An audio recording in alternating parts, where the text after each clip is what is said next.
Yo, what's going on, everybody? Welcome back to a weekly gaming news show. We are your hosts, and my name is Trenell, and as always, I'm here with the homeboy Todd.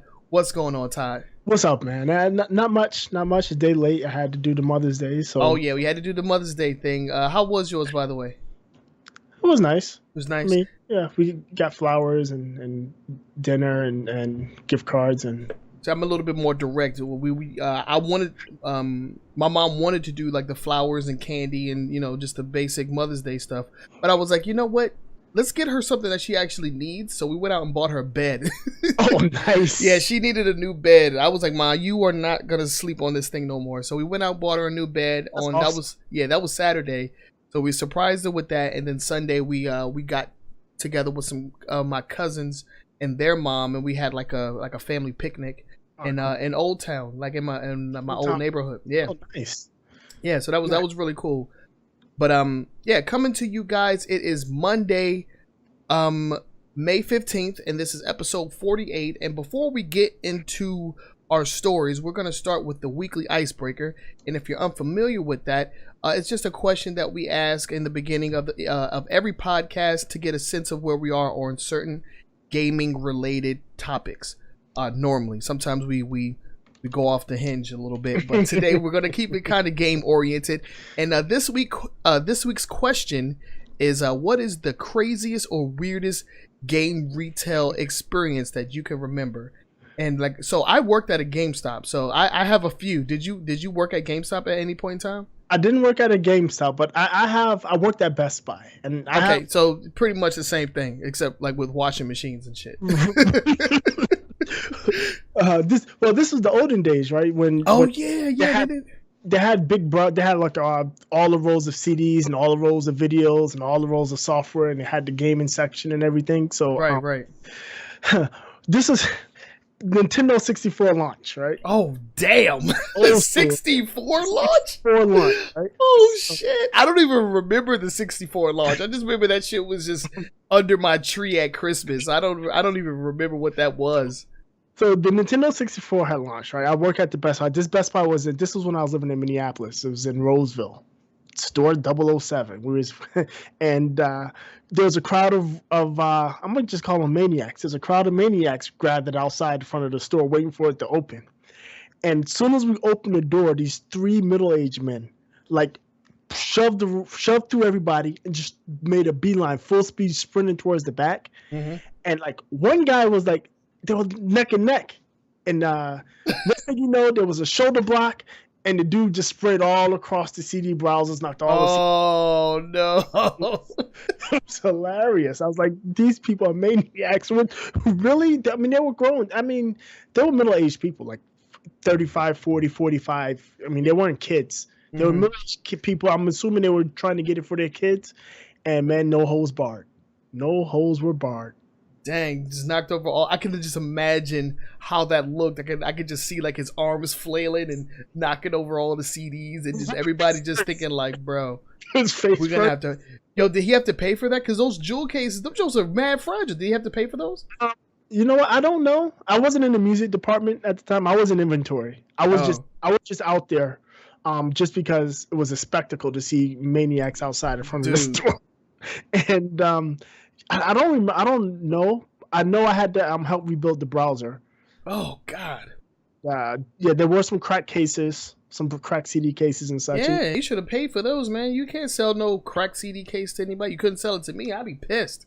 Oh yeah, people would refuse to buy CDs. But no, all they did was send them back, and they get to take credit from the from the distributor. Oh yeah, true that.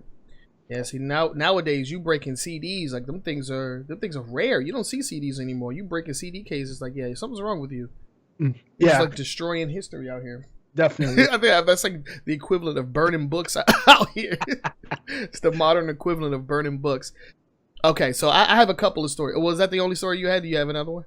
No, that's the only one. I mean, I told you about my story with the Wiz and them selling my Nintendo. Them bastards. Yeah. All right. So I have a couple of stories. This was the Wii. No, it wasn't the Wii launch. The Wii was like still on back order. Like Like it was still super hard to get. I was actually working there during the launch at one store in my hometown in Alexandria, and then that was my senior year in high school. And then I started college, and I was working for a local GameStop, while I was going to school. And so the Wii U was still like super rare, still super hard to get. Nobody really had one, mm-hmm. And I think I was holding out for Smash Brothers. That's what I was holding out for. Until I picked up my Wii. Yeah, because that wasn't a launch title at all.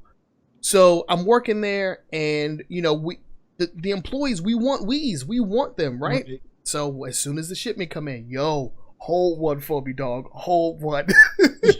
And so my manager was like, okay, we got like 6. I'm gonna hold one. You got 4 hours to come in. I'm like, all right, I'm gonna be there. So I go into the store, right, and I'm in my regular work clothes. This was back when GameStop was on some stupid shit, and like they had us wearing like business casual clothes inside of like a game store, like the button down shirts. You had to wear like shirts? A button down shirt with a collar, and you had to wear khakis or slacks. And I thought it was like the dumbest thing ever, because before, when I started working there, we were wearing just like gaming like this. I wear like a Zelda t-shirt and some jeans or something like that. And they actually reverted back to that method nowadays. I see people doing the most now, but so I was in there in my regular clothes, and I went into the back, right? Mm-hmm. I come out the back with the Wii in hand. Oh, and I'm feeling good, man. I'm feeling good. Uh-oh. And I'm walking up to the counter, and this little girl, right? This little girl, oh my God.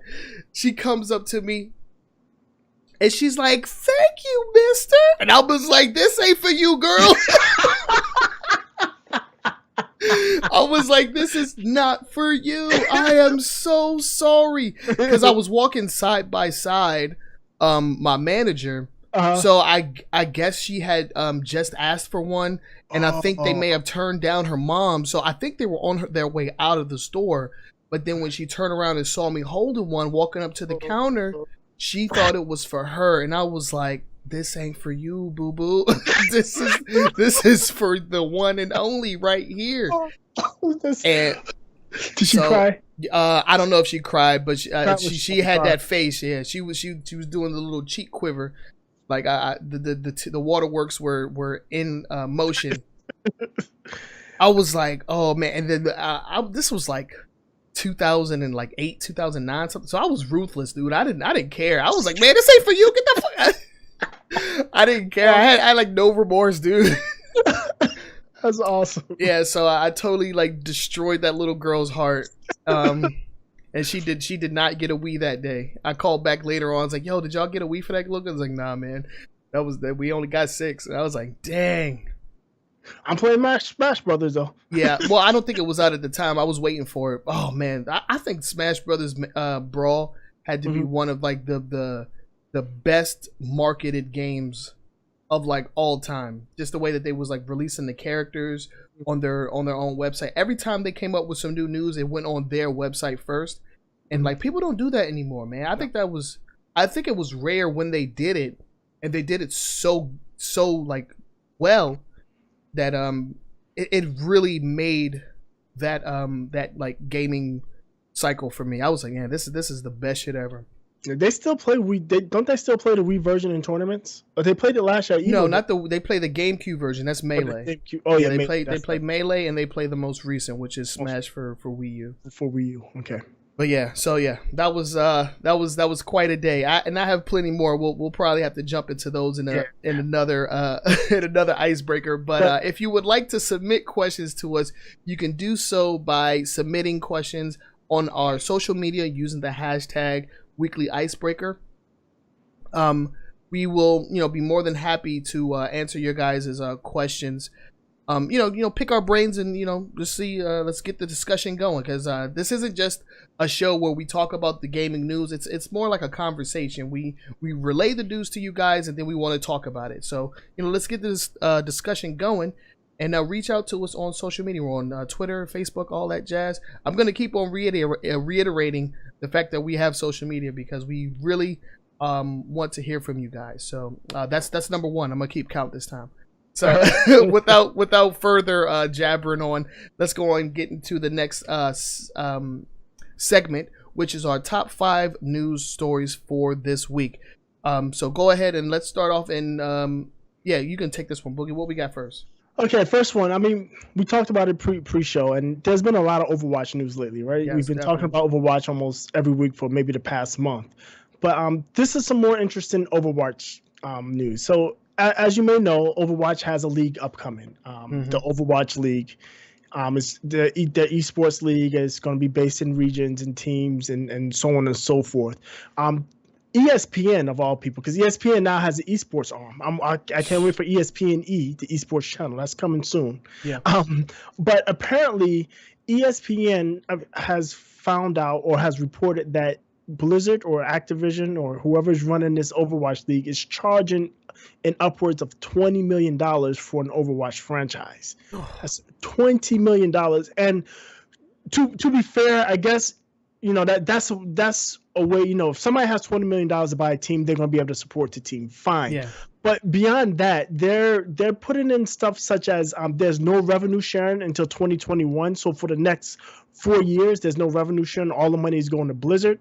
And if you decide to sell your franchise, you have to give a 25% cut of the sale price to Blizzard. So say you buy into the league for $20 million.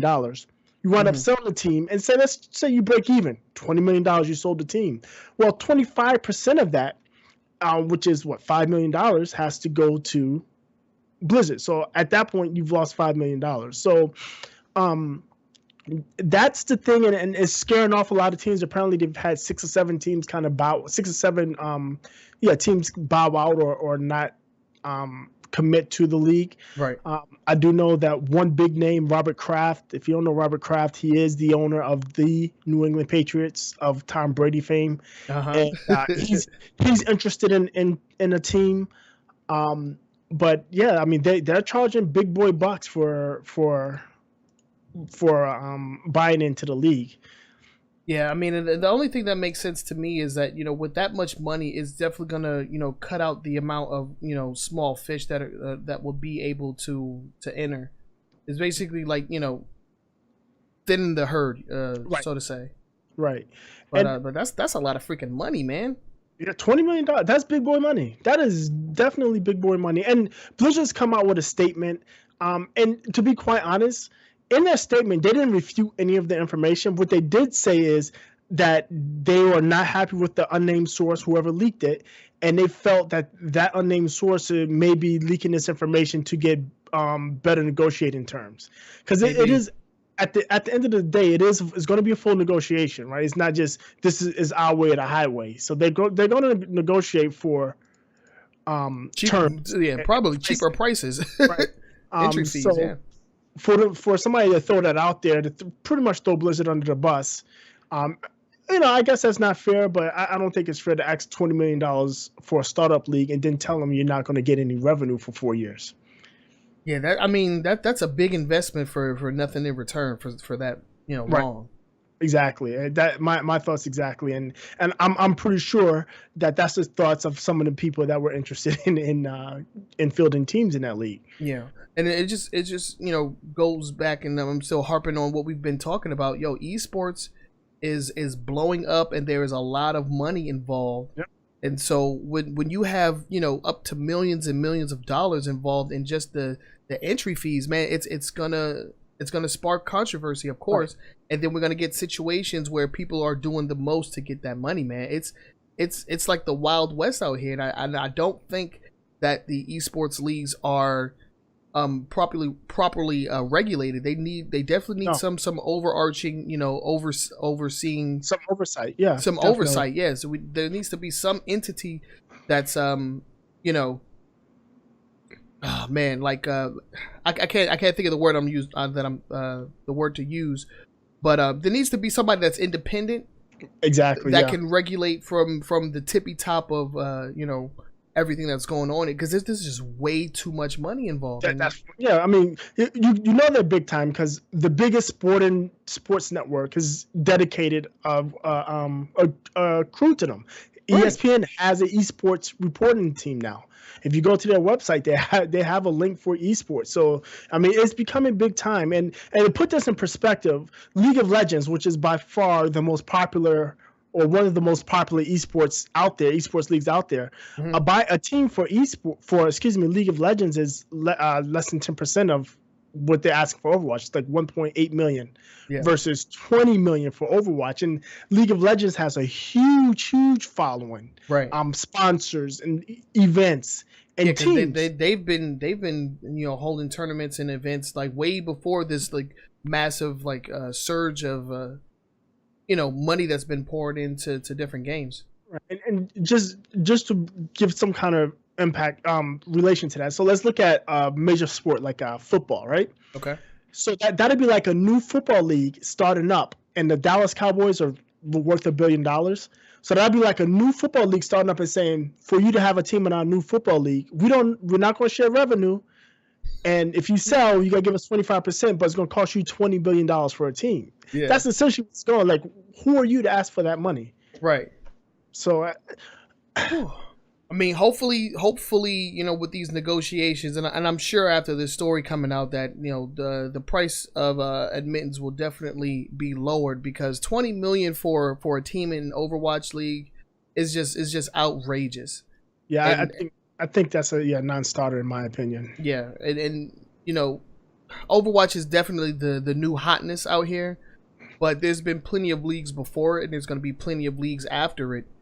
And $20 million is just setting an unhealthy precedent for esports. I think if they set this bar at $20 million, for you to create a team in a brand new league, others are gonna follow suit, and we'll just have this overabundance of funds, coming into different leagues that aren't necessarily all regulated in some kind of way to ensure that there's no corruption. Right, and beyond that, remember this is a video game. Video games change, technologies change. So how long is this going to be supported? How are they going to support it? I mean, how they're going to with money like this, that Blizzard is definitely looking to the future. I feel like they're going to be supporting this for a while. With everything that they're pouring into it, but. Yeah, you're right. With the advancement, with the rate at how technology is advancing, right. Just how long. I mean, dude, if you can have freaking tournaments in CS:GO, then I'm sure they can have tournaments. It's true. Overwatch going for a minute. You're right about that. You're not wrong. But yeah, and I think that may be a reason why they're asking, or not asking, but they're saying that there will be no revenue sharing for 4 years, because they're planning for this to go, the duration, essentially. But yeah, 20 million, like that's a bit much. And you will not catch me creating any teams in Overwatch, because no. So, and then on top of that, remember, you got to pay that $20 million entry fee. You still got to pay your players. Yeah. Yeah. So this is not a good look financially on multiple fronts there. Right. Yeah. You're gonna need somebody that owns the Patriots just to get in. Yeah. That's crazy. What about that? All right. Well, I'm not sure. Hopefully we'll see how the negotiations go, and when more news comes out for this, we'll definitely bring it to you guys. But yeah, let's go ahead and move on to the next story. And I think that I will take this one, because you can now earn money for unique designs on your Xbox One controllers. Now, we talked about this some time ago, back when it was announced that you can go onto the Xbox website and use, I can't remember what's the service called. Do you remember, like cotton picking? I can't remember what the service is called, but the Xbox Design Lab. Yeah, the Design Lab. I was about to say something else, Lab, but yeah, you go into the Xbox Design Lab and you can, pretty much create your own custom made controller, like with the different like color schemes, colors for the buttons and everything. And it's actually really cool. The only reason that I didn't actually go for it is because I already own 4 controllers. But Yeah, it's a really cool feature, and you can actually get your name imprinted on there as well, your gamer tag or something, for $80, starting off at $80. Right. And so it's a cool service, and now they want to pay you for creating very unique designs. So exactly how does this work, Boogie?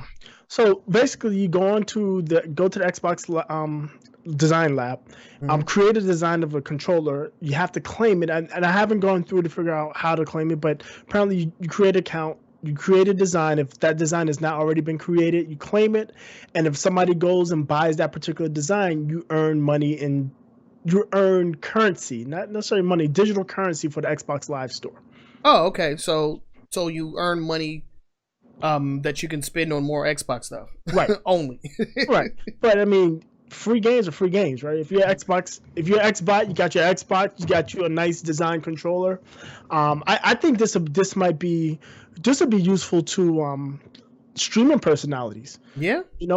Yeah, definitely. Because if you create one that isn't claimed, and then you promote it, like, hey, the homies, could go out and buy this controller and be part of the crew, be a part of the community. Right. Yeah, that's a perfect way to number one, sell controllers to people, and number two, support yourself, support your channel. Yeah, because I mean, you can use the money to buy games, DLC content to stream, right? So it's directly support without costing you any money.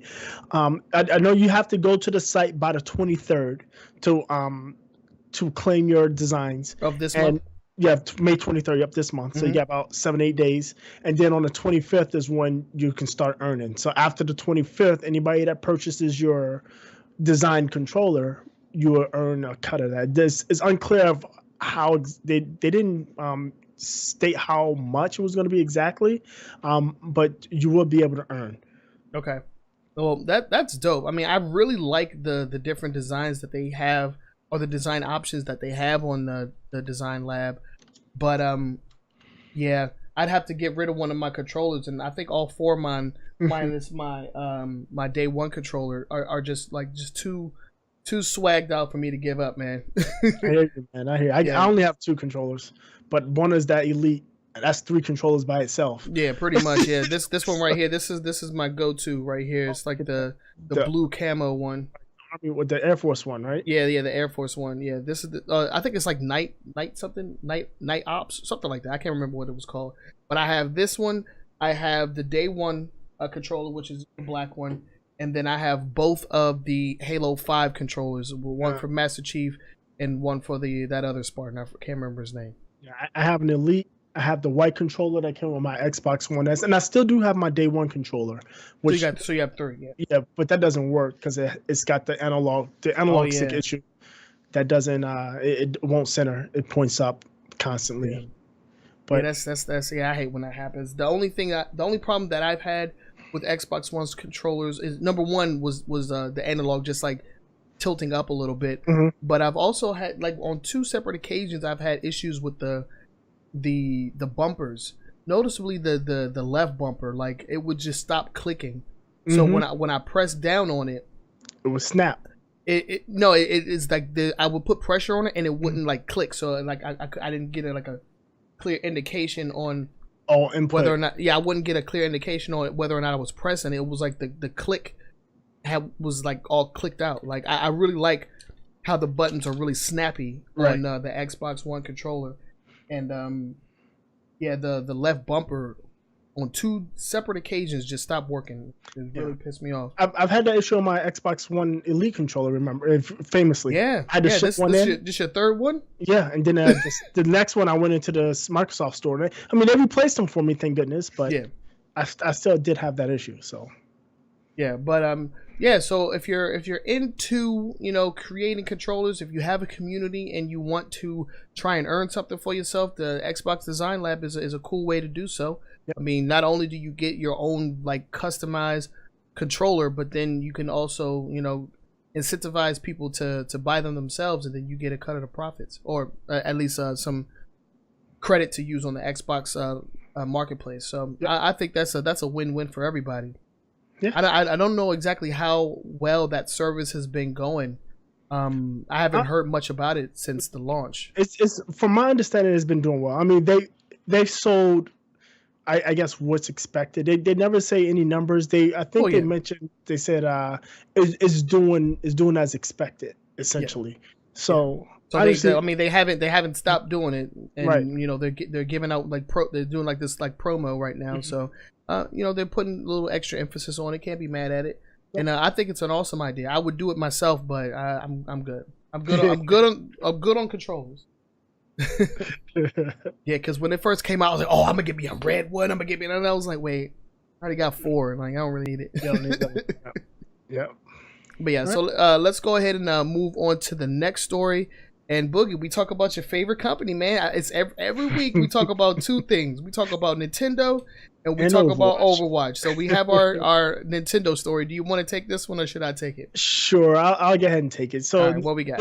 Nintendo, they did announce they weren't going to have a big stage and so on and so forth at E3, but they have announced their E3 plans. They're going to do the Nintendo Treehouse Live. They're going to have a Splatoon and ARMS tournament, which they'll stream live.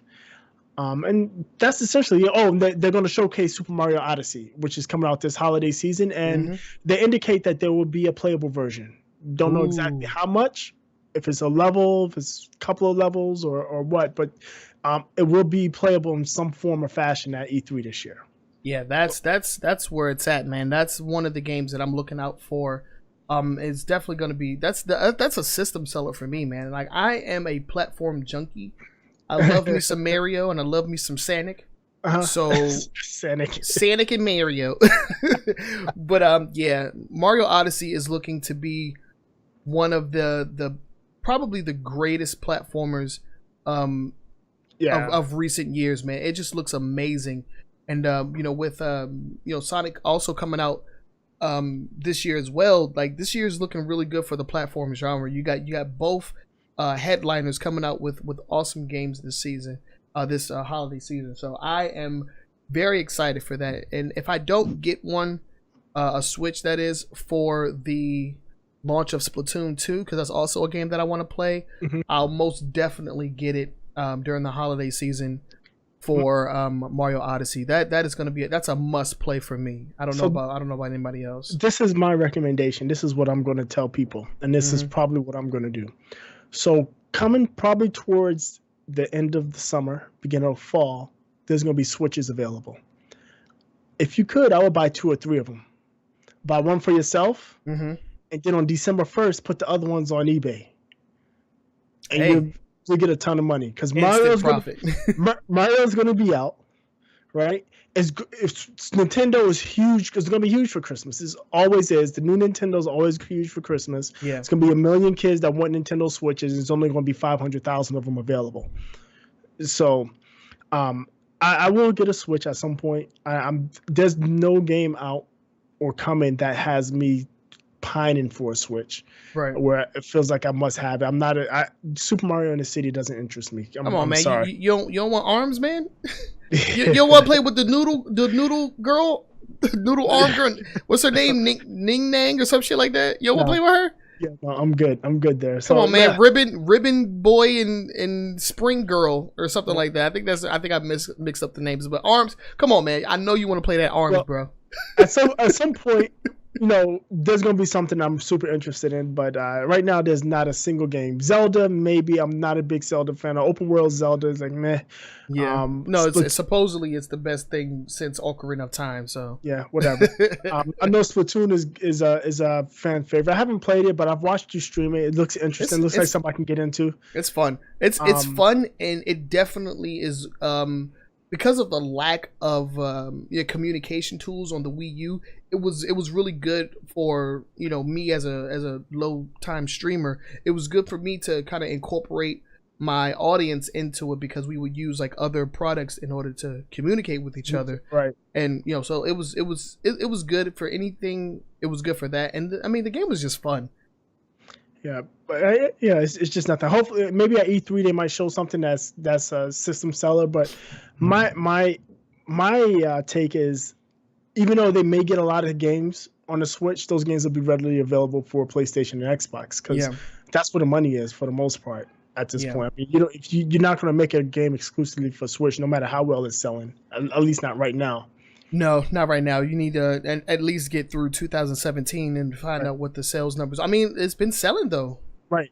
Well, we talked about that in the previous stream that the Switch has been selling like freaking hotcakes. Hotcakes, yeah. What, 2.8 million? I think it was, or something like that. Yeah. Yeah, at the time of that that episode. So. Right. Yeah, and then games like Splatoon and Mario are only going to boost those sales numbers. Yep, you're right about that.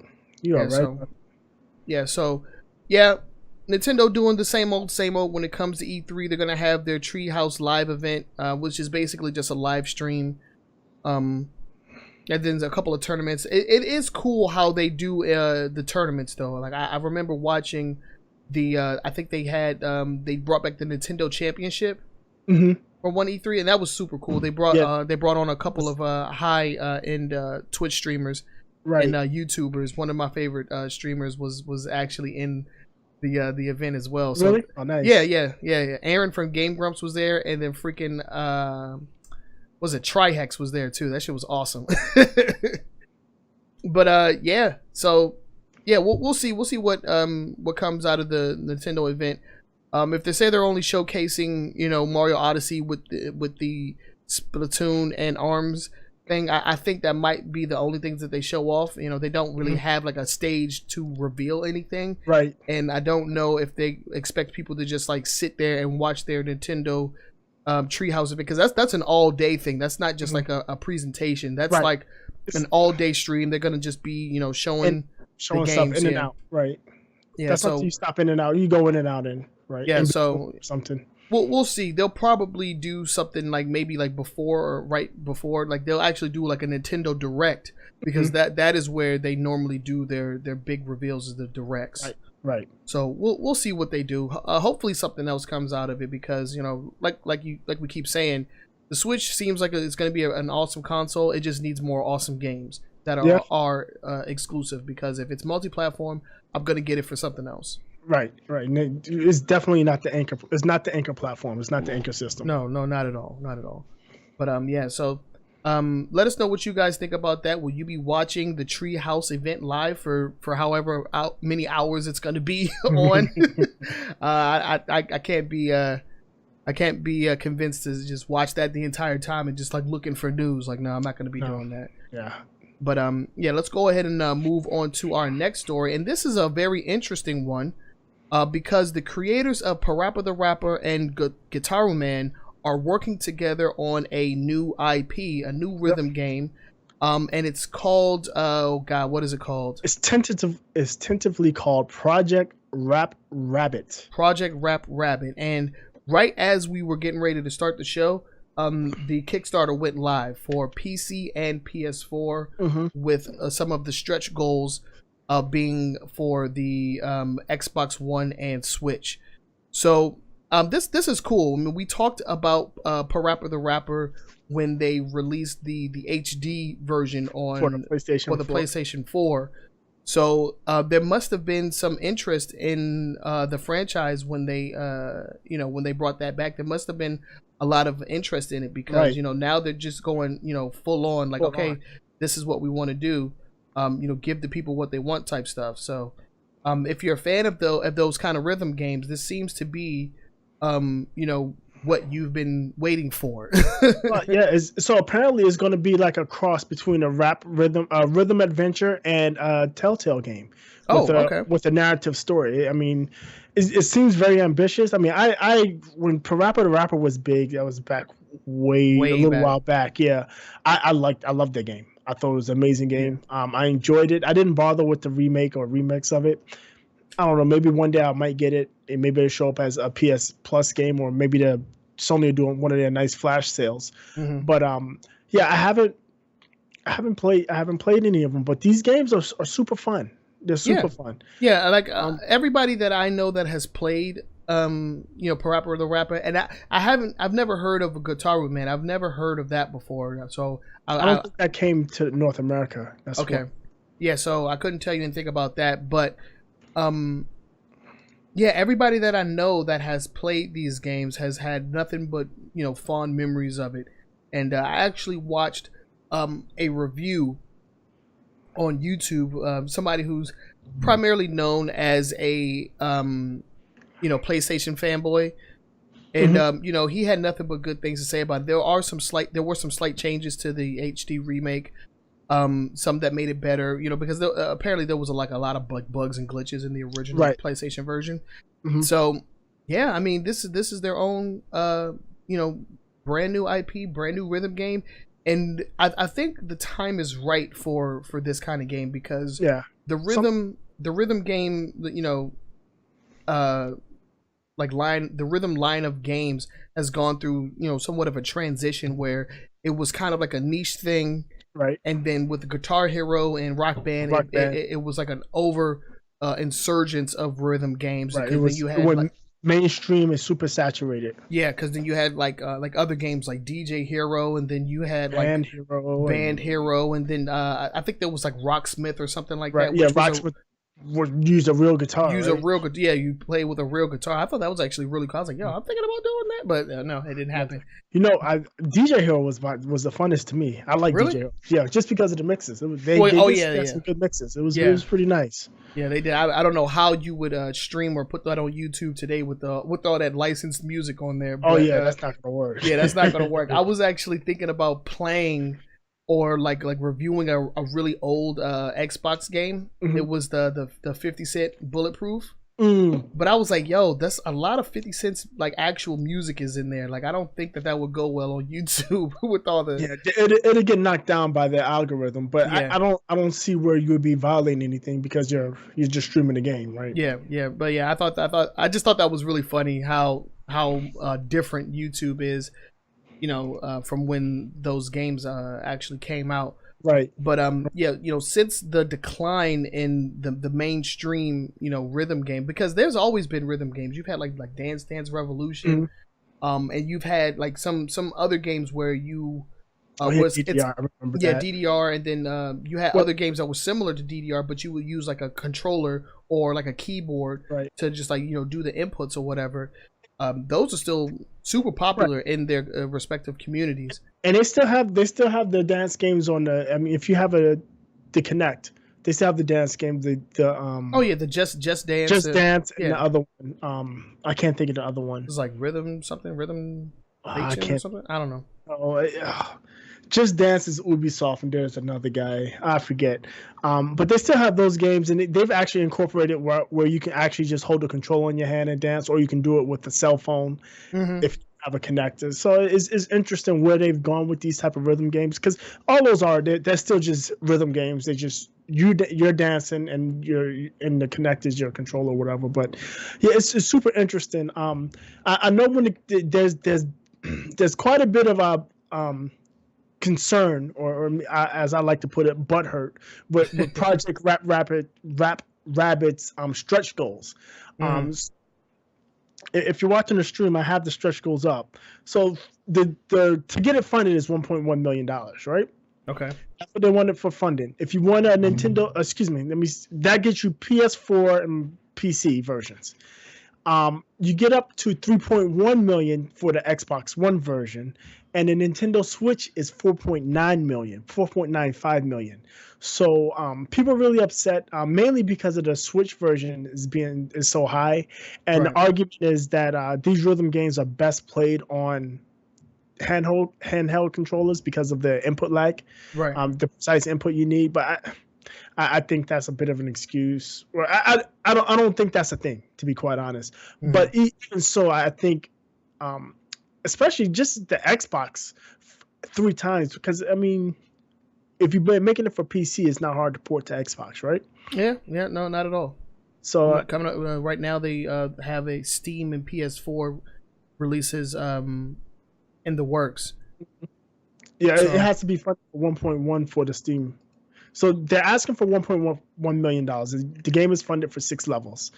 Then there's one, you get the Explorer kit that has backer only level and a backer costume. Then you get 2.3 million. You get the French, Italian, German, and Spanish localization. Oh, wow. Then there's Xbox One version for 3.1. 3.5, you get 8 levels.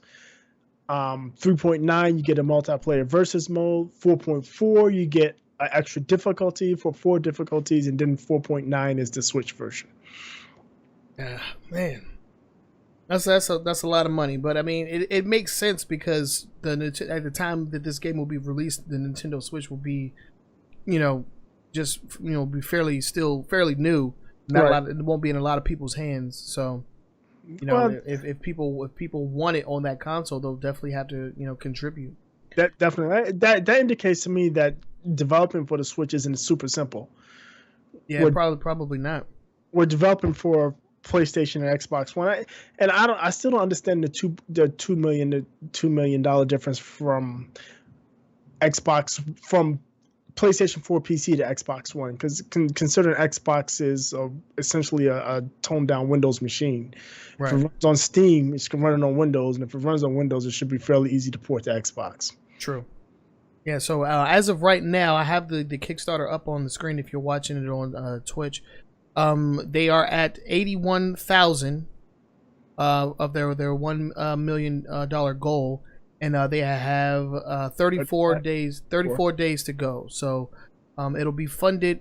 They have until June 19th. So if this is something that you are into, and I'm pretty sure, because O's really big on Kickstarter things that remind him of the past. He contributed quite a bit to Shenmue 3. Oh, did he? Yeah. Oh, yeah. So I'm sure that he will be all but down to help crowdfund this game. Yeah. I mean, it seems like a legit thing. I just I'm in the same boat with the Xbox One and Wii U. Is like, damn, like, does it really cost that much to to port those games to those respective platforms? And I don't think it does. No, I don't. I agree. And then you need like 3.9 just for freaking multiplayer and versus. Like, come on now, damn. Well, I can see that, because when you start adding multiplayer modes and stuff, you have to worry about balancing, and that adds more time to the QA. True. I can see that cost, but like I said, especially from PC to Xbox. That's not. I don't think that's. I can't imagine that as being a $2 million, $2 million difference. Yeah. No. I can't speak for the Switch, but even though I can't imagine the Switch, because the Switch isn't super complex. I mean, maybe the controller's a little bit, but I don't think it's super complex. I can't. I don't know. I'm not a developer, so I can't say for sure. But I just think those stretch goals a little much, especially for the other platforms. Like I said, the extra levels, and especially the versus mode, I can see development costs going up for the versus mode because of the balancing that's needed. But some of the other stuff that they're adding, I don't see where it adds up. Yeah. But we'll see what happens. Project Rap Rabbit. You have until June 19th to go ahead and help fund the game. It's legit. I feel like it's the right time for something like this. Like I said, with the decline of the rhythm game in the mainstream, it'll be up to the actual lovers of this genre to see if they continue in this direction. So. So make it happen if you want it, because I don't. I'm good. And before we move on, I do have a quick correction on the fly. Guitar Man did come out in North America. It came out the year after it came out in Japan. So it came out in North America in 2002 for PlayStation 2, and it also was a PSP version apparently. Yeah, I don't know. It sounds familiar, but I don't know anything about it. I couldn't tell you what it was. But yeah. So that's pretty cool. That's pretty cool. Well, let's go ahead and move on to the next story. And Boogie, you can go ahead and take this one. Okay, so our favorite Final Fantasy developer, they've actually cut ties with IO Interactive. If you're unfamiliar, IO Interactive is the studio that produced the Hitman series. Yeah. And they also did Kane and Lynch. Oh yeah, and while Hitman didn't sell well, it got high praise critically. It was really critically acclaimed. It was supposedly a very good game, and they're actually still supporting it. as we speak. I mean, they have special timed targets and stuff like that comes into the game, and they have events and such, and they just announced their schedule for the upcoming season.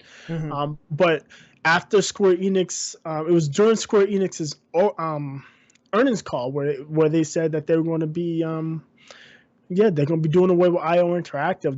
They've apparently they are in negotiations with investors, quote unquote, which leads me to believe that they're looking to sell them off. Yeah, they're looking to sell them. They did kind of like their reported like losses for the physical year that ended. I think it ended either this month or last month or something like that. But yeah, they reported losses when it came to like their video game development, and they pretty much just decided that IO Interactive was one of the culprits, so they're just looking to just get rid of them altogether. Yeah, and Square Enix has notoriously had high expectations and high for all of their developers, so not super surprising. Yes, it doesn't surprise me. Yes, exactly what I was going to say.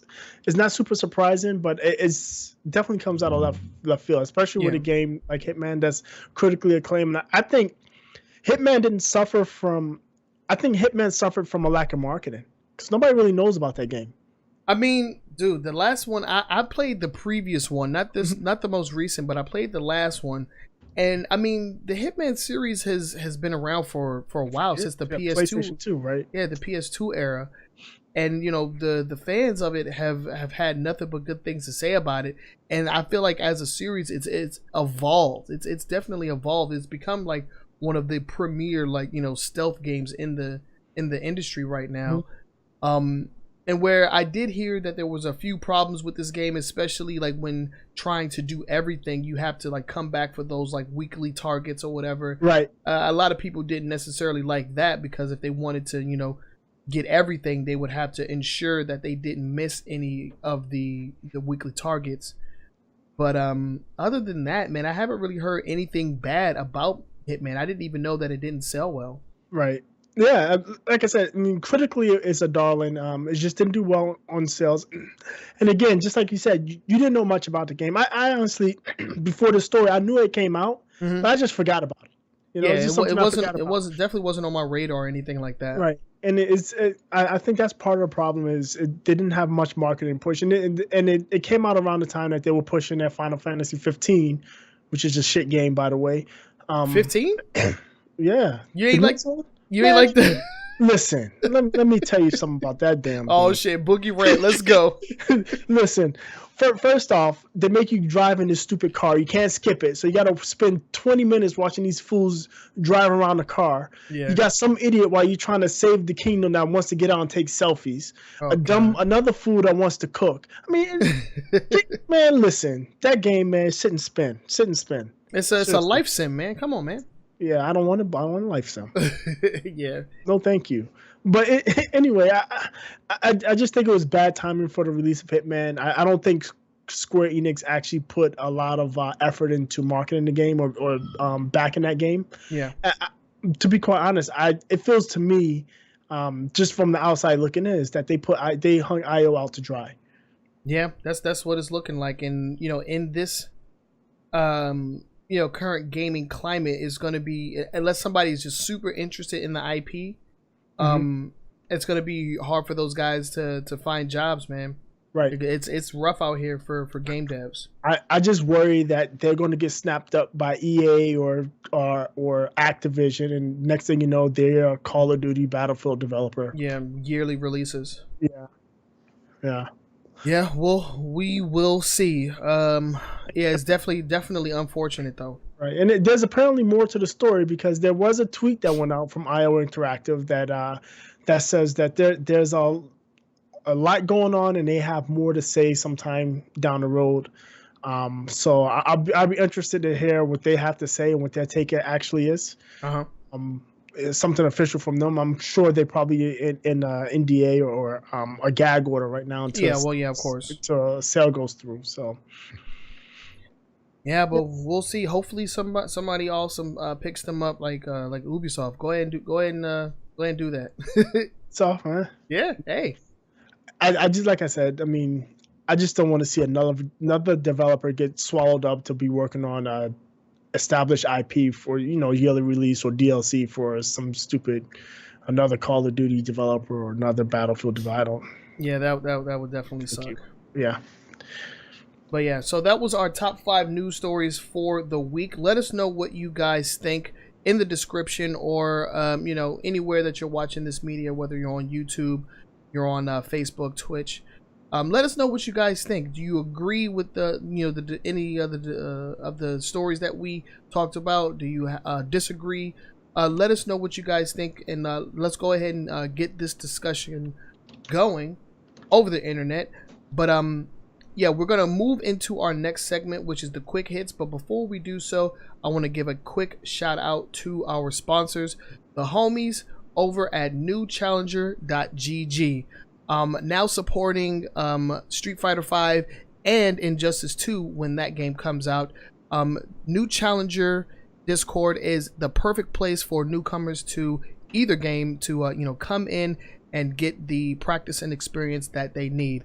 Currently in Street Fighter V, we have an abundance of knowledge and information, as well as coaches that have their own schedules posted, so that you can get one-on-one coaching time in addition to group training with these guys. So definitely want to hit them up and pick their brains if you're thinking about picking up any of the characters, or just getting started from ground zero. These guys will pick you up and teach you the ins and outs.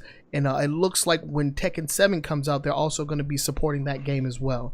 So definitely hit them up. Their website is newchallenger.gg. You can also hit them up on social media.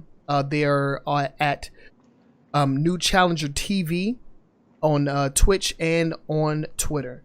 So definitely check those guys out. And a big shout out to the homeboy Vinegar, Mr. Vinegar, who is the founder of the New Challenger Discord. And of course, as always, a big shout out to Mount Lover, who is a guest of the podcast. And he's also a commentator for the North American tournaments, and he is a coach in Street Fighter, and he's looking to really invest in Injustice 2 when that comes out. So he's actually going to pick up a PS4. I think he said it's in the mail. He purchased a PS4 so that he can assist in the Injustice 2 side of things. So you definitely got some people that are invested in helping people get better, and that's what it's all about. We need more social groups like this that just want to bring people up, because man, the fighting game genre is a tough one to get into, man. Like if you're not like well versed in games, like you can just jump into a game and get your ass whipped, man. It's tough. It is tough, dude. And since Mount Lover is going to be picking up the game on PS4, I may pick it up. I didn't plan on it, but I might pick it up. What about you, Boogie? You gonna get Injustice 2? Yeah, I liked the first one, so I was definitely planning on getting the second one. I'm still a little bit torn because I want it on PlayStation 4 so I can play with Mount Lover. Yeah. But I also like my Xbox controller better than the PlayStation 4. So, decisions, yeah. But yeah, I definitely will be getting it. I guess it comes out tomorrow, so I got to make a decision pretty quick. Yep, yeah, coming out really soon. They have a counter up. It says it's only 3 hours and 14 minutes left until the Injustice release. So I guess it's dropping at midnight. Yep. I totally like lost complete track of that. For some reason, I was thinking Friday, but games don't come out on Friday most times. Tuesday releases. Yeah. Tuesday releases. I don't know when the hell did that start happening. I don't know. I don't know when that started happening. I think I actually heard something about that recently, but I forgot the actual reason. But media's always been Tuesdays. Like records and movies are always Tuesdays. So yeah, and I think that's what video games tried to strive for. Mm-hmm. Those kind of same entertainment. Yeah, mainstream media, right? Yeah. But yeah, so let's go ahead and move into the next segment. Our quick hits are stories that we want to talk about, but don't necessarily deserve the deep dive, like the top 5 news stories of the week. And if you guys submit stories to us, which you can do via social media, if it doesn't make it into the top 5, it'll most likely be entered in as a quick hit. So let's go ahead and get into the first quick hit. Boogie, what we got? Hori on their official Twitter account has officially unveiled what we all knew. Hori Fightstick for the Nintendo Switch. It's called the Real Arcade Pro 5 with Hayabusa. Yeah. No release date, no prices, no games. Hey man, you can play the Ultra Street Fighter 4. Ultra Street Fighter 2. Yeah. So right now, only fighting games are Ultra Street Fighter 2 and then ARMS, right? Yeah, ARMS, dude. You definitely gonna need a fight stick for ARMS. So make sure that you go out and spend a ton of money on this super expensive looking freaking fight pad, man. This thing looks expensive. Do they have a price point? No, nothing. No point. This is all we got. Just a tweet. If you go to the website, it's still not on the web. At least, let's see. I went there. When was this announced? I think this was announced Wednesday or Thursday. The day it was announced, it wasn't on the website. Mm-hmm. So I don't know if they've added it since. I haven't been back. But yeah, Hori Fight Stick for your Nintendo Switch. I guess you can use it for Super Smash Brothers. Smash Brothers isn't for the Switch yet.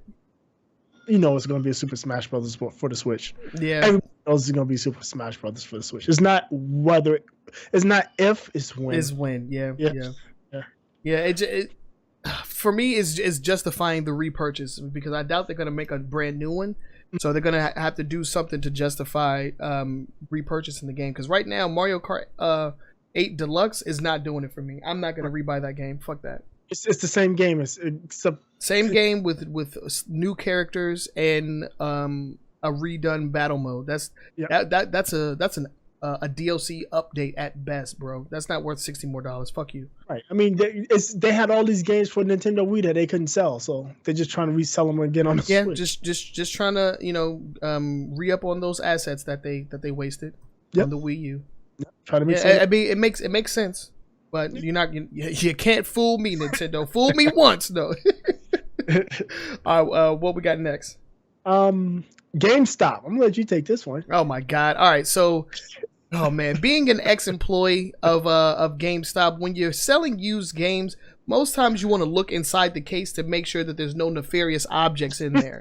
You know what I'm saying? Because in the news, a kid found a freaking bag of meth inside of his GameStop case. Horrible. Meth. I don't Methamphetamines. Like, come on, man. Right. How do you do that? The thing is, it's not even the first time. I guess definitely last September in Louisiana, they had a similar. I think that in Louisiana it was just weed though. Weed is a little less addictive, less hurtful than. Yeah.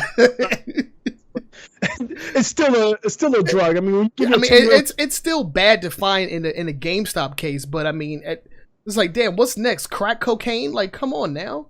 So that's been found too.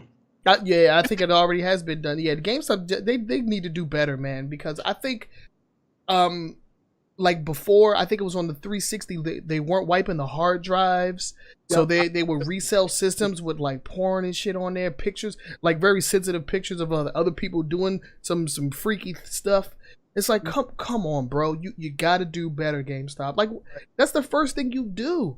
Like, the statement that they made was tone deaf with that. It's like, oh, we do our best and we try to make sure this doesn't happen and we'll try to keep making sure this doesn't happen. I'm like, yeah, really? It doesn't seem like you're trying, man. Happened twice in a year, probably more than that. It's been reported twice. Yeah, I'm sure it's happened a couple other times where it may not have been reported. Yeah, or didn't make like the national stage, so nobody really heard about it. Because somebody brought a copy of Madden and it was a dime bag of weed and it's like, oh, sweet bonus. Yeah, we about to get lit. Play some Madden 2007. Right. The freaking price for Madden games after the new one comes out drops so drastically. It is crazy. What? It is crazy, yo. Horrible. There's so many used sports games in GameStops, yo. The worst part about that is they still try to sell it for like $20. Hey, what the heck? Fuck out of here, man. Get it. You bought it for 30 cents. You're gonna sell it for $20. Get out of my face. Get out of here. All right, what's next? What's next on the quick hits? What's next? The next one is Microsoft again. Microsoft is adding keyboard support for Xbox. They didn't specify a date. Those that are in the Xbox preview program will get first dibs. but you'll get keyboard support, no mouse support, just keyboard support. Which begs the question, why? They did say why, and it's because they're pushing the Universal Windows platform. And some of those apps and some of the games that's on the Universal Windows platform don't work well at all with a controller or even a chat pad. So that's why they're giving keyboard. They announced this at the Microsoft's Build Conference, which is a developers conference for Microsoft. So they have a reason, and it's actually a fairly good reason. I think it's mainly not necessarily for games because, I mean, PlayStation 4 has keyboard mouse support, and there's barely any games that support it on the PlayStation 4. Yeah.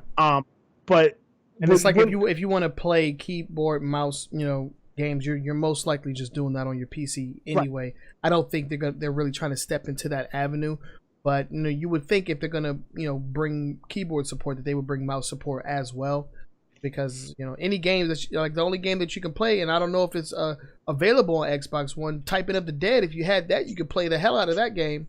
Yeah, but I think it's more a push of the Universal Windows platform and some of the apps that they're going to be pushing out on that, where it's not. I mean, you can use a controller, but I mean, if you get the Twitter, who wants to be using their controller to tweet something? I hate typing out messages on my Xbox controller, man. It is the worst. That is the worst feeling.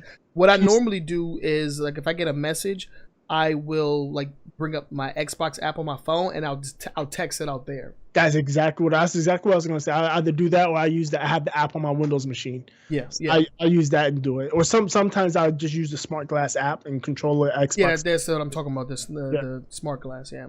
Yep. Yeah. So what we got next? The next story we got is Alan Wake. Alan Wake. So Remedy and Microsoft were unable to secure additional licensing for the music in Alan Wake. Mm-hmm. And being as such, if they don't license the music, they can't sell the game. Right. And so they're going to be pulling the game down. I think today is the last day. At midnight tonight, there's no way for you to buy Alan Wake. You can actually buy it now on Steam. They're selling it at 90% off. So if you wanted Alan Wake, something you wanted to play, you can get it on Steam. I think at 90% off is something like $3. Yeah, this is just dirt cheap. I might do it just because it's dirt cheap. Right. Now, Remedy and Microsoft are still in negotiations to license the music, so it may very well come back. And there was a follow-up. Alan Wake, what was the follow-up to it called? American Nightmare or something like that? American Nightmare is licensed, so that will still be available. And so you'll still be able to get American Nightmare after today, but you won't be able to get the original Alan Wake or DLC. Again, on Steam, Alan Wake, all the DLC and the Alan Wake's American Nightmare, all 90% off. Yeah. Well, we'll see what happens. There's actually another story involving Alan Wake, which they talked about Alan Wake 2 and what it could have looked like. Yeah.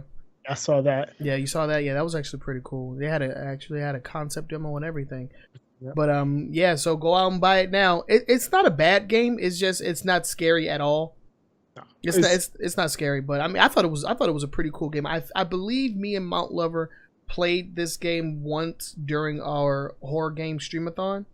It might have been like the first or second one. But it's not a bad game. I like it. I enjoyed it. Yeah, like I said earlier, I played it. I wasn't a real fan. I just didn't. It's just something about it. Like you said, it wasn't scary. It was interesting. It just didn't interest me. It's just not something I went back to. Right. Right, and so yeah, that's our quick hits. A couple of stories. Was there anything else? Yeah, one more. Oh yeah. Damn. All right, my bad. What's the last one? Last one. Ubisoft and their Rainbow Six Siege. Rainbow Six Siege. Yeah, that's just a lot of consonant sounds right there. They're doing what are they calling it? Project Help for Rainbow Six Siege. And basically what they're going to be doing is tweaking server response time, speeding up matchmaking, and they're going to, which the reason I really brought this up is because this interesting tidbit is they're going to have an on-off switch for updates, for patches. So if they patch the game and it breaks it, they can quickly revert back to a previous state. That way, you're not stuck playing a broken game. I mean, there's plenty of games out there, and one that I've talked about ad nauseum that I play is Destiny, where their patch push an update and it breaks something else, and it stays broken for 6 weeks. Yeah. A month, 6 weeks, 2 months. This is quick, and I would like to see other developers take this type of action with their games, especially when they're doing these updates, especially when they're ultra competitive. Because Rainbow Six Siege has a league, so right? Yeah, they do. It's a very popular league. It is actually a pretty popular game, and that didn't sell. I guess it didn't sell like hotcakes, but it's got some long legs, and Ubisoft has been really supporting it. Yeah. Yeah, Ubisoft, and yeah, we've been talking about Ubisoft, man, a lot lately with their just being super invested in supporting their games, even despite the bad press that they may get in the beginning, because Rainbow Six Siege has gone through some changes. It's a whole different. It's practically an entirely different game. I have it. Yeah. For the first 2 months, I played it pretty good, and like I started noticing the broken stuff, and I haven't touched it. I tried to pick it up not too long ago, and it does play a lot different than what I remember when I first played it. Yeah, a lot of people have said the same thing, and it just goes to show you, Ubisoft is one of the greats. They're out here. They're trying to make people happy. They're trying to make games that people want to play and games that people want to keep playing. Now, What they need to do is fix freaking For Honor. Because like that shit is, I feel like that shit is just mad broken. I'm hoping that's next. They fixed the Division apparently. Yep. They're fixing Rainbow Six. It was actually free for a weekend. I think it was last week. Yeah. Yep. So hopefully they get to For Honor and fix that mess. Because dude, I really enjoy the concept of For Honor. I like the game. I think it's just a matter of just tweaking the matchmaking. I think the matchmaking is a little broken. Oh yeah. Yeah, it's horrible to get in there with a Prestige 10 dude that's got 120 armor. And you're like Prestige 1 with 25 armur. Yeah, and it's to the point where like I'm hitting him with dual attacks, and he's just armoring through 2 attacks. Like most times, if you hit somebody that has like super armor, the first hit won't stagger him, but the second will. Yeah. Like these guys aren't getting staggered at all, and I'm just like, this is I can't fight you. Like literally, how do I fight you?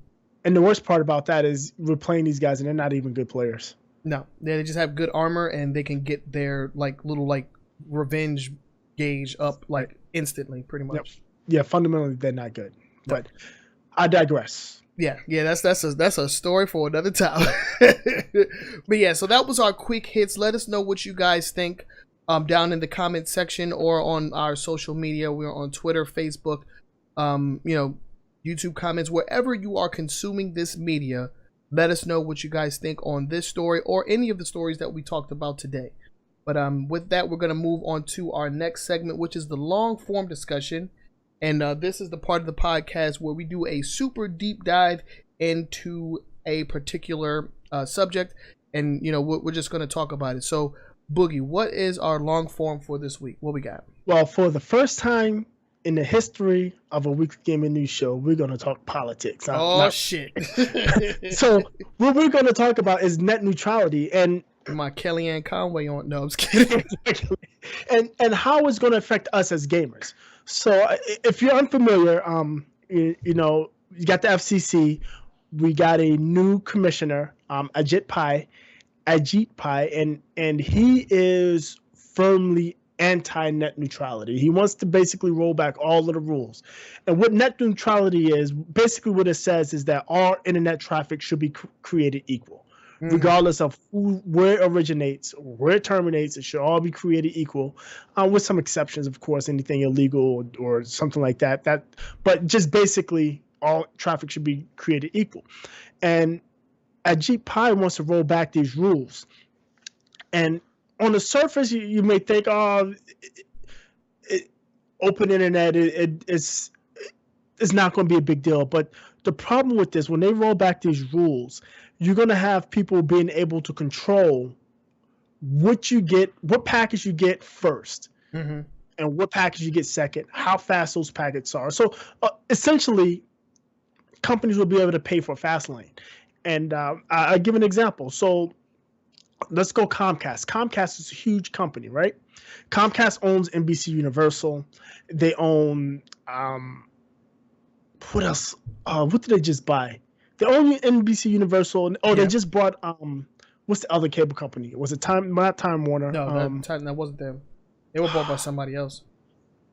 Well, Cox maybe.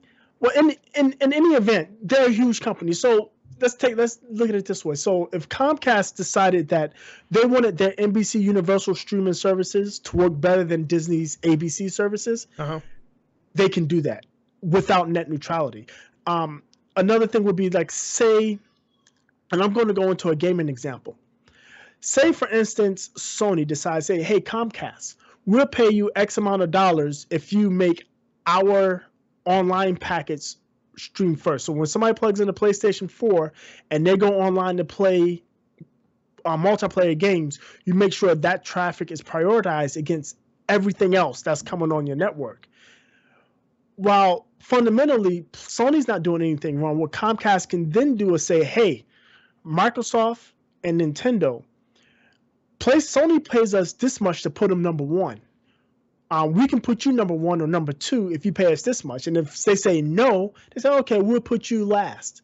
Yeah. So now your connectivity with your games on Xbox are horrible. Your online experience is horrible. And it's extremely detrimental to, in my opinion, the open internet and innovation, because essentially the smaller players aren't going to have a seat at the table. Bless you. Yeah, thanks. Yeah. And I don't know, man, there's a lot more that goes on with net neutrality that we're going to be able to get into during this podcast.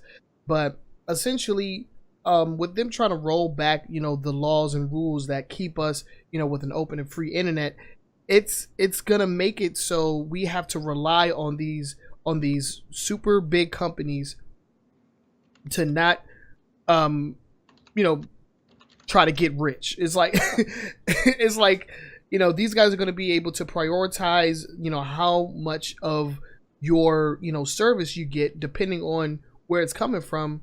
And I think the rules are set in place where that can't happen. Like, I don't want to have to rely on Sony or on Comcast or whoever to decide on, how fast my internet service is going. Because if I'm hooked into a battle.net server, I'm playing Overwatch or whatever, that could be fine. But then when I connect to an Overwatch server or something like that, it's gonna, not Overwatch, but like, let's say For Honor server, it's gonna be garbage just because they're not paying the same amount of money that somebody else is paying. And I really think that we already have enough problems with internet in America. Like, right. America has some of the lowest up and download speeds in the world.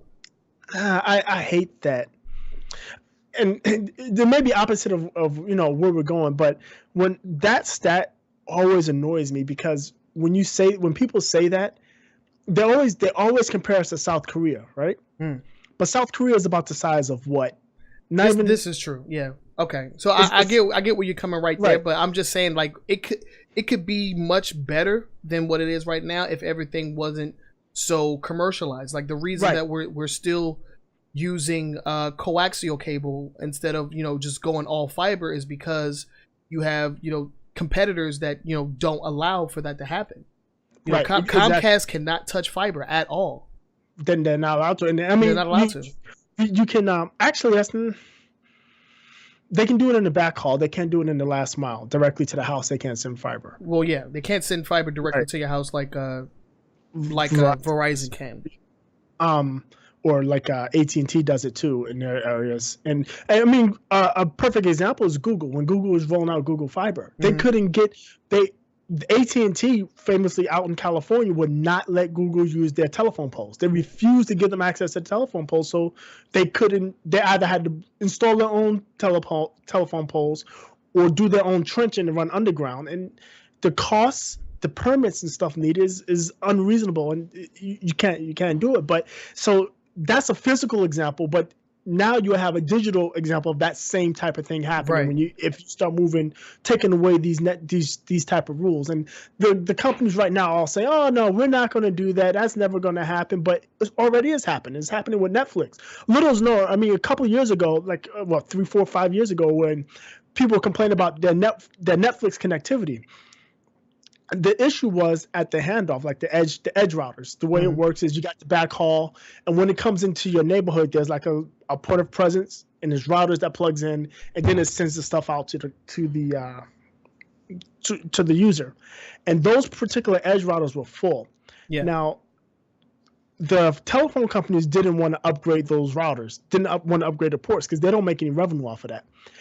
So what they did is they basically charged Netflix to co-locate. So basically Netflix puts servers inside those POPs that serve your neighborhood instead of sending it from wherever Netflix data center was. And that was a way they got around those bad speeds. Netflix was balking at it because they didn't want to pay for it. Right. And the phone companies were like, well, we're not paying to upgrade those edge routers. And they have a perfectly good point that I can go into, but I'm not going to because it's kind of complicated and long-winded. It's that type of thing where it's basically will wind up to being pay to play, and that will squash any kind of innovation or most innovation, and not to mention, you know, and this is unrelated to the gaming space, but just like their ability to be able to just like track whatever you're doing and, you know, sell your data, like that's a whole different story right there. Right. And that was another rule that's been rolled back because they had just passed the rule. Tom Wheeler, who was the previous FCC regulator, head of FCC, he had made rules saying that, you know, they can't do that. Now, it was 100% illegal for them to take my personal data with my name and information on it, but they can aggregate that data and sell it, and that's what they have been doing. And their argument is Google does it and Facebook does it. But the difference between Google doing it and my ISP doing it, I can choose not to use Google. I can say, okay, I know Google's selling my information. I don't want to use it. Yeah, it's in the terms of service, and you can refuse to you know, oblige. Right. I don't have to use Google, but in some areas, Comcast might be your only like choice for internet. In your home, you have to use your ISP provider, and don't think you get around it by say, oh, I just use my cell phone. They're ISP too, and they do the same thing. Yeah. So, it's definitely problematic. And another example of these fast lanes is T-Mobile's Binge On service. What's that? Basically, I mean, before, you remember when they still had metered service, right? You had your data caps. Yeah.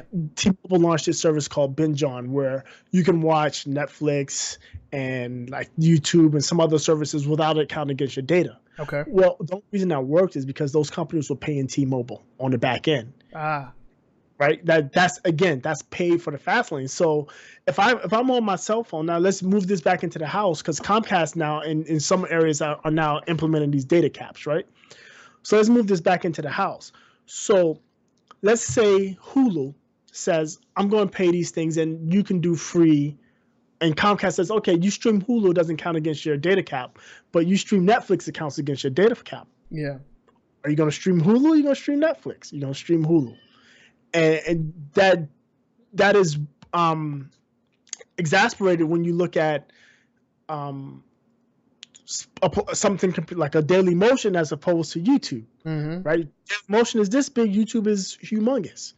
And that's what happens. The big players eat out the little players, and then you lose all that competition. Yeah, when there's no competitions, there's no reason to innovate, and there's no like don't you know try to make something better when you don't have to. You know, it's the Madden effect. Yeah, the Madden effect. That's what I call it. That's awesome because that's exactly what it is. Goddamn, no other football. Yep, no other football games. You want to play football? Madden. Here you go. Yep. But as gamers, it's extremely hurtful. I mean, it goes from the gaming. It can be hurtful to gaming. It can be hurtful to your favorite streamers. Yep. Because YouTube can push out Twitch. Yep. They can push out Beam, and can push out any other streaming service out there. Heck, if you're a person that has a large enough following where you got yourself off of the streaming service and you're self-contained, you may see yourself getting pushed off and have to go back to the streaming service because you're not getting prioritized with your traffic. So I mean, with a lot of people with the whole like ad revenue BS that was going on with YouTube, a lot of high level, content creators have been leaving YouTube. If they were to push YouTube, and that would be like the only way that you can, get, that's where all of the bandwidth or whatever was prioritized. It would essentially force them to have to come back because that's the only place that they can do what they were doing. Making less money. Yeah. Less of the cut, the ad revenue cut, right? Yep. So I mean, it's a bad idea for everything and for everybody and everything on the internet. And the ISPs will tell you otherwise. Ajit Pai will tell you otherwise. Him and his giant this maniac uses a Reese's peanut butter cup. The giant Reese's cup. He's a knucklehead. That's the only thing that's kind of funny about him, but I don't like him at all. Yeah, he's a weirdo. Yeah, I don't like him at all.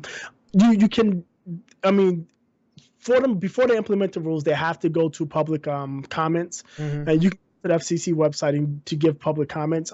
Unfortunately, they use a procedural. They use a little known procedural policy to stop comments. They basically put it on a meeting, on a list for a meeting, and as long as it's on this scheduled meeting list, there's going to be no public comments. So right now the public comments are down, so you can't even go and comment. I remember in 2014, I think it was 2014 when Wheeler was doing his net neutrality comments. I mean, it was nuts, the amount of people that went on and made comments saying, they want their net neutrality. And it's apparently it started the same way, but apparently there were also some trolls that were supporting what Ajit Pai calls the open internet rules, which is exactly the opposite. Right. And, they're calling the cat a dog. That's what they're doing. It shut down the site. And right now you can't go and comment, but it has to come back up for comment. And when it comes back up for comment, you go to the website, go to fcc.gov, and a show that I watch, because it's the way they've done it now is all convoluted. But I watched John Oliver. He created a website. Yeah, it's like a quick link to it. Yeah, hyperlink. Yeah, go fccyourself.com. Yeah, and you guys should definitely go watch the video. It's up on YouTube. John Oliver has a show on HBO. But the segments go on live on YouTube. You guys should definitely watch that and get a lot more information that we can't, dive into, because of, how long it would take. So if you want to learn more about it, we'll leave a link for that in the description and in the show notes for you guys to check out. But this is definitely an important issue.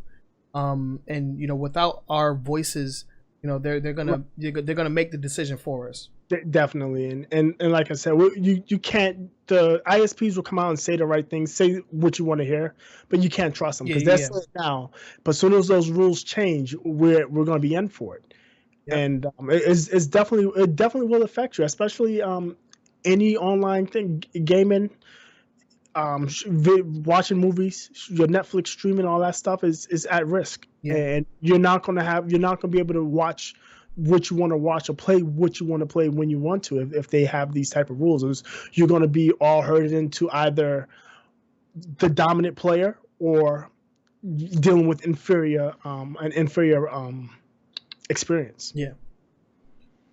So all the information will be in the description.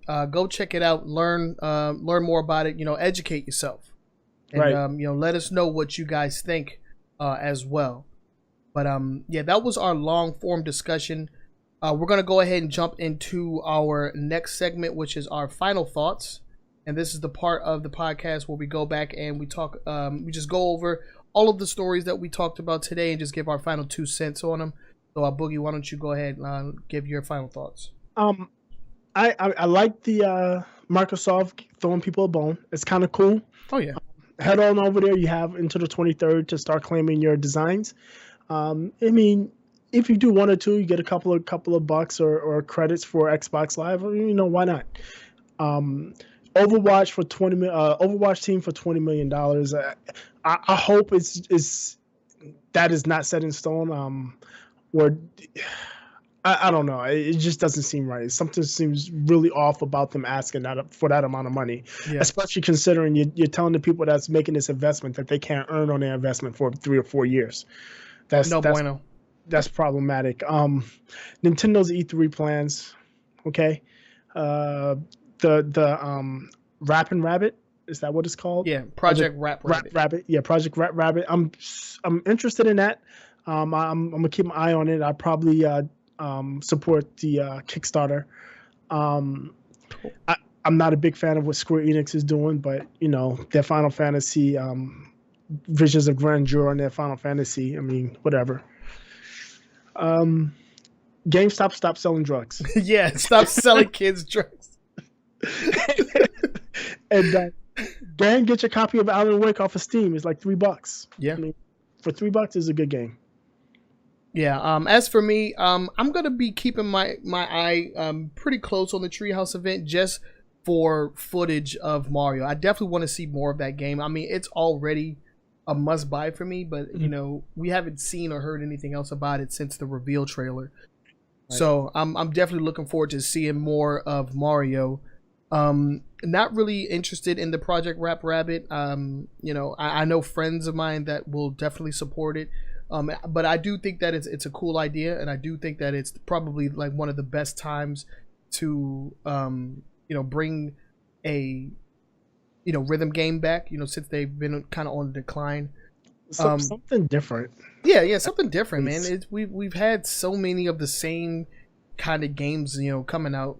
It's good to shake it up a little bit, and I feel like this is just what the gaming landscape and the industry needs, and we'll see how much people want it judged. And I think that's mostly what these Kickstarters are just like tests. It's like, how much do you want this type of game? Like they did the whole thing with the platform genre with Ukulele, and then with the Metroidvania 2D Metroid type games with the Bloodstained.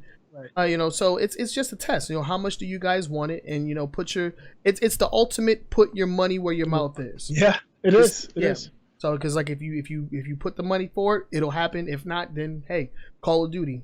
There you go. You can keep playing the same games over and over. Call of Duty and Madden. Here we go. Yeah, definitely unfortunate set of events for IO Interactive. Hopefully somebody picks them up that is not only interested in the ISP, but respects them as developers and doesn't turn them into something that either they don't want to be, or what the fans don't want them to turn into. I don't think that Hitman is a yearly release at all. So being picked up by an Activision or EA would definitely I feel it would hurt the franchise if they turned it into that, or if IO Interactive just got rolled into making like the other Call of Duty, the off-season Call of Duty game, besides Treyarch or whoever. I feel like that would be bad news. Hori fight stick, like damn, that thing's gonna cost a lot of money.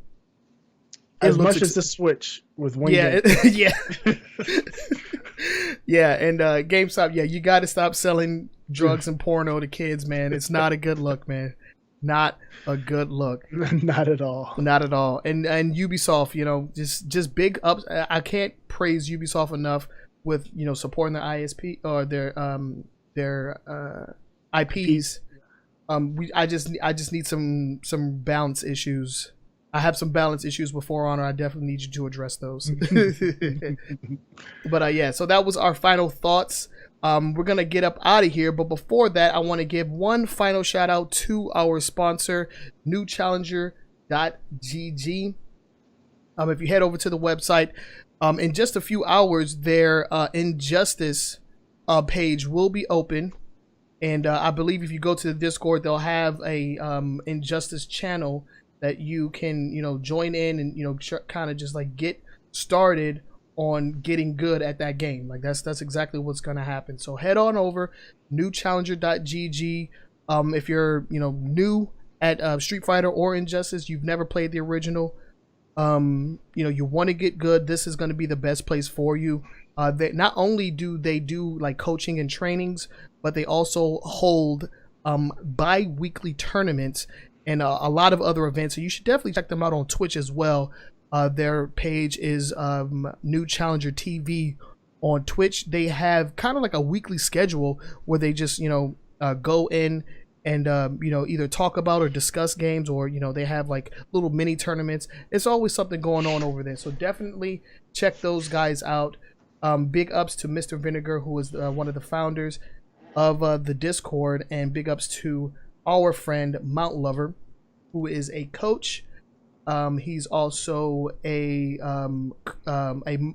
commentator for the North American Street Fighter V tournaments, and big ups to him for buying a console, because he has been done with consoles for quite some time.